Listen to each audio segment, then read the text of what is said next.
भागलपुर के जर्दालू आम को इंग्लैंड भेजा गया है और भागलपुर के जर्दालू आम के बारे में आप में से ज़्यादातर को पता होगा कि उसको भौगोलिक संकेतक का दर्जा मिला हुआ है।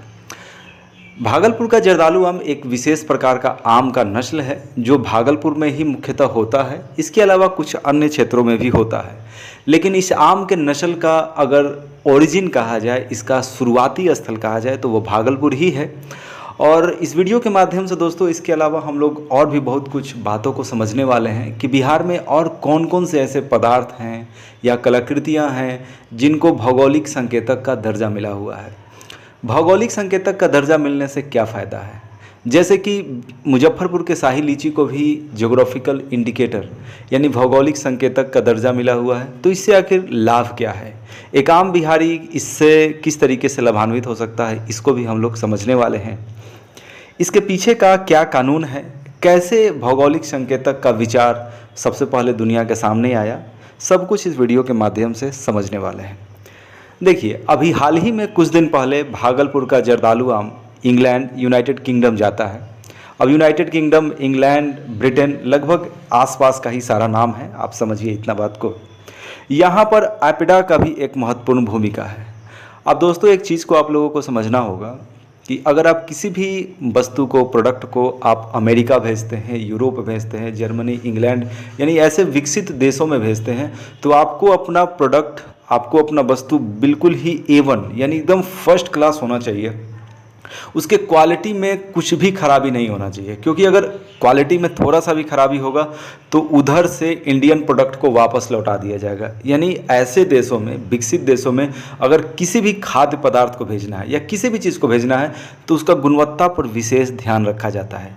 आपको थोड़ा सा एक बात पता होना चाहिए कि अगर इंग्लैंड में, यूरोपियन और अमेरिकन देशों में, उत्तरी अमेरिका का जो भी देश है, या यूरोप में या ऑस्ट्रेलिया वगैरह में या इवन जापान में या रशिया में, वहाँ पर अगर किसी भी प्रकार का भारत से खाद्य पदार्थ जाता है, खाद्य पदार्थ में भी दो कैटेगरी, चाहे तो वो रॉ मटेरियल हो यानी जैसे कि आम, तो सीधे आम ही चला गया, या प्रोसेस्ड फूड। प्रोसेस्ड फूड कहने का मतलब है प्रसंस्कृत खाद्य पदार्थ, जैसे कि आंवला का मुरब्बा हो गया, टमाटर का चटनी हो गया, इसके अलावा आम का अचार हो गया। इसको प्रोसेस करके, कुछ प्रक्रिया करके बनाया जाता है। तो ऐसे पदार्थों को अगर भारत से विदेश भेजना है इन विकसित देशों में, तो एपिडा पहले जांच करता है गुणवत्ता का, क्वालिटी का, कि आखिर गुणवत्ता है कि नहीं, आखिर क्वालिटी है कि नहीं, और उसके बाद ही उसका जांच हो जाएगा। उसके बाद उस फलाने देश में भेज दिया जाता है। तो अब हम देखते हैं कि आखिर ये एपिडा है क्या, APEDA, एपिडा। एपिडा का जो फुल फॉर्म है पहले वो जानिए। ए से हो गया agricultural and processed food, P से हो गया प्रोडक्ट, ई से एक्सपोर्ट, डी से डेवलपमेंट और ए से अथॉरिटी।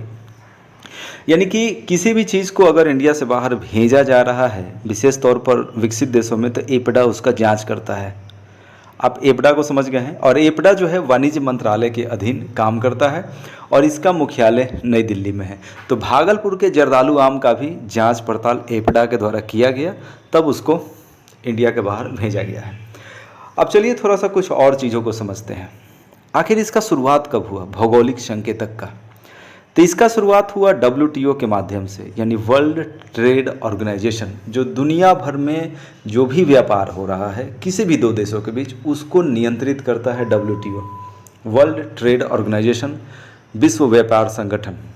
तो 1994 में उसने पूरा दुनिया भर के अलग अलग देशों को बोला कि आपके देश के अलग अलग भागों में जो भी महत्वपूर्ण उत्पादन होता है उसको आप GI टैग दीजिए। जैसे कि अगर साड़ी की बात किया जाए तो बनारसी साड़ी, अगर सिल्क की बात किया जाए तो भागलपुरी सिल्क, या आपके इलाका में भी बहुत सारा ऐसा पदार्थ है जो आपके इलाका का स्पेशल है, उसको भौगोलिक संकेतक कहते हैं।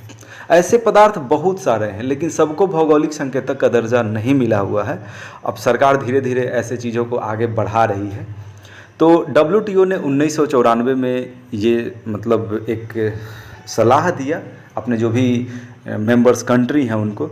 इसके बाद भारत ने 1999 में एक कानून बनाया। भारत को ये सलाह बिल्कुल ही अच्छा लगा और भारत ने एक कानून बनाया, geographical indicators of goods registration and protection act 1999। यानी कि 1999 में वस्तुओं का भौगोलिक संकेतक पंजीकरण एवं संरक्षण कानून बना 1999 में।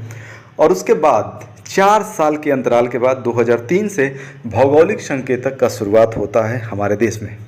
और अभी देश के अलग अलग भागों में कहीं मसाला को, हल्दी को, जैसे नागालैंड में मिर्च को, तमिलनाडु में किसी चीज़ को, मसाला को, या किसी वस्त्र को, मिठाई को, यानी अलग अलग स्थानों पर कलाकृतियों को जैसे कि मधुबनी पेंटिंग, यानी अलग अलग क्षेत्रों में अलग अलग वस्तुओं को जीआई टैग दिया गया है हमारे देश में। पूरी दुनिया भर में ही 1994 के बाद से दिया जा रहा है।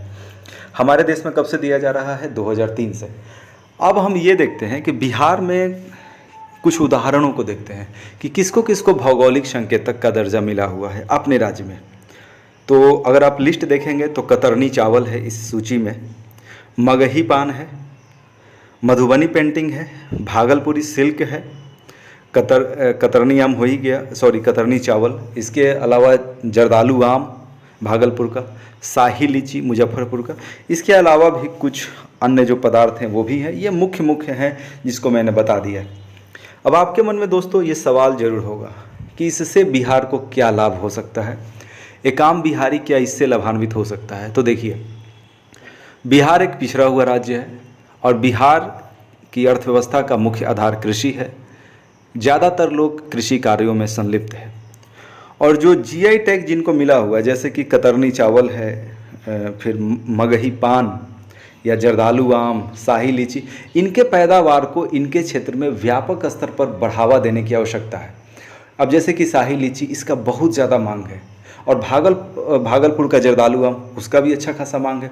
अब थोड़ा सा जो जर्दालू आम है उसी पर आप समझिए, जर्दालू आम का काफ़ी ज़्यादा डिमांड है और भागलपुर में बेरोजगारी भी है। तो ऐसा क्यों नहीं किया जाता कि जर्दालू आम का जो पैदावार है बहुत ज़्यादा बढ़ा दिया जाए। जर्दालू आम का चूँकि मांग अच्छा खासा है, तो भागलपुर को पूरी तरीके से और बहुत ज़्यादा आम का पौधा लगाया जाए, पौधों का एक छोटा जंगल ही बना दिया जाए, क्योंकि बहुत ज़्यादा पैदावार होगा तो उतना ज़्यादा उसका एक्सपोर्ट होगा। शाही लीची के साथ भी ऐसा किया जा सकता है। मुजफ्फरपुर का जो शाही लीची है, तो ऐसा क्यों नहीं हो सकता है कि शाही लीची का पैदावार बहुत ज़्यादा बढ़ा दिया जाए, क्योंकि डिमांड तो बहुत ज़्यादा है, तो ऐसा किया जा सकता है। तो मुजफ्फरपुर में अगर शाही लीची का पैदावार बहुत ज़्यादा बढ़ा दिया जाए तो मुजफ्फरपुर में ऐसा संभव है कि मुजफ्फरपुर का बेरोजगारी दूर हो जाए, क्योंकि इसका डिमांड है। एक ज्योग्राफिकल इंडिकेटर है, भौगोलिक संकेतक है। दुनिया भर में और कहीं नहीं मिलता है शाही लीची, यहीं पर मिलता है। दुनिया भर की बात कर रहा हूँ दोस्तों, दुनिया भर में कहीं नहीं मिलता है। तो ये सुनने में भले ही लगे कि ऐसा क्या संभव है, बिल्कुल ऐसा संभव है। ज्योग्राफिकल इंडिकेटर है, WTO का नज़र भी है, वो उसको भी पता है कि शाही लीची मुजफ्फरपुर में ही होता है। तो इसको क्यों नहीं इस बिज़नेस को बड़े स्तर पर किया जाए।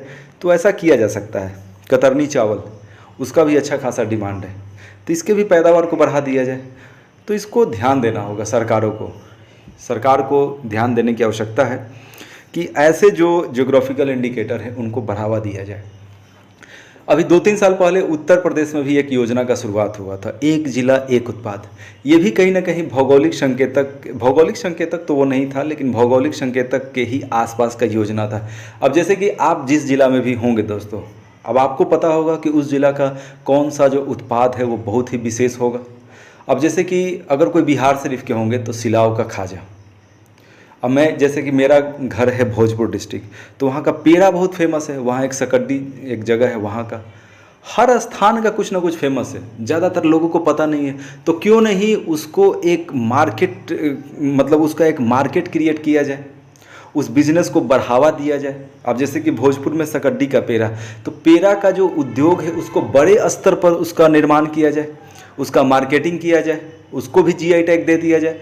तो ऐसा करना संभव है, बस इसके लिए थोड़ी सी विल पावर, राजनीतिक इच्छा शक्ति सरकारों को दिखाना होगा, क्योंकि बहुत ज़्यादा ऐसे में रोज़गार की संभावना है। और बिहार जो कि कृषि प्रधान राज्य है, जहाँ की अर्थव्यवस्था का मुख्य आधार ही कृषि है, तो वहाँ पर ये सब बिल्कुल ही संभव है।